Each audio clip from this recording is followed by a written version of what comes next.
Good evening guys, pasensya na ha sa hindi nakain ng ganare. Ari exotic food sa amin sa Ilocos ay ari masarap talaga. Palakaho din yan, palakang ilog.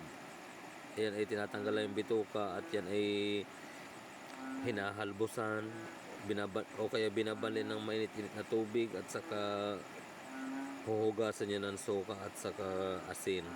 Lalamasin, ayan, at isasangkot siya natin dyan ang bawang at sibuyas. Maya maya diyan ay ilalagay natin yung ayam, palakang yan.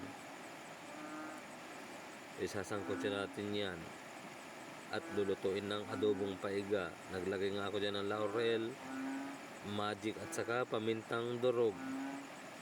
Kayo na akong bahala kung maglagay kayo ng sili at ng maganda-ganda naman ng pagkakaluto.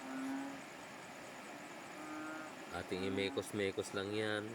Lalagyan ng sukang Iloco para sa pampaasim. At yan, iga na guys. Paiga ang luto niyan. Kung sa Batangas ay pakalaste at ari aking titimusan nga aring aking nilutong aray. Kung ako'y mamamatay din edi tsuge. O, aalisin lang yung bituka at saka